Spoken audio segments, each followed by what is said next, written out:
પોલીસે વિદ્યાર્થીને લાફો ઝીક્યો. બીજી વાર ગાડી કેમ ચેક કરો છો પૂછતા એનએસયુઆઈ નેતાની હાજરીમાં વિદ્યાર્થીને ગાળો ભાંડી એટ્રોસિટીનો ગુનો દાખલ. પોલીસ કર્મીની વળતી ફરિયાદ. રાજકોટમાં કસ્ટોડિયલ ડેથની ઘટના હજુ તાજી છે ત્યારે શહેર પોલીસ ફરી વિવાદમાં આવી છે. પોલીસ તંત્રના જવાનો સામે જ્ઞાતિ પ્રત્યે હળદૂત કરી માર માર્યાની વધુ એક ફરિયાદ નોંધાઈ છે, જેમાં ગ્રીનલેન્ડ ચોકડી નજીક વાહન ચેકિંગ દરમિયાન બીજી વાર ગાડી કેમ ચેક કરો છો એમ પૂછનાર વિદ્યાર્થી બે પોલીસમેને જાતિ પ્રત્યે હળદૂત કરી ગાળો ભાંડી ફડાકા ઝીક્યા હોવાનું સામે આવ્યું છે. આ તકે એનએસયુઆઈના આગેવાનો પણ કારમાં સાથે હોવાનું જાણવા મળ્યું છે.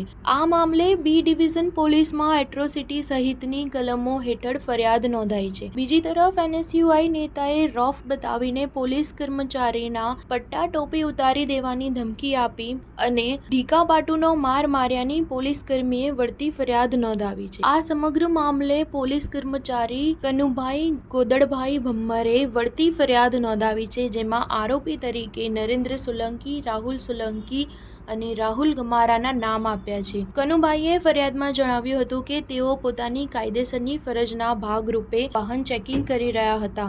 આ દરમિયાન આરોપીઓ પોતાની પાસેની ક્રેટા ગાડી રજિસ્ટર નંબર GJ08 CS 6207 લઈને અમદાવાદથી રાજકોટ તરફ આવતા હતા. આ ગાડી રોકી ફરિયાદી તથા સાથી કર્મચારીએ ગાડી ચેક કરતા નરેન્દ્ર સોલંકી ઉશ્કેરાયા હતા અને કહ્યું હતું કે હું એનએસયુઆઈ પ્રમુખ છું, મારી ગાડી કેમ ચેક કરો છો તેમ કહી ત્રણેય જણાએ મળી પોતાને તથા સાથી કર્મચારી અભિજીતસિંહને ઢીકાપાટુનો માર મારી પટ્ટા ટોપી ઉતરાવી દેવા છે તેમ કહી ફરજમાં રૂકાવટ કરી એકબીજાની મદદગારી કરી હતી. હાલ પોલીસે બંને તરફની ફરિયાદના આધારે વધુ તપાસ હાથ ધરી છે.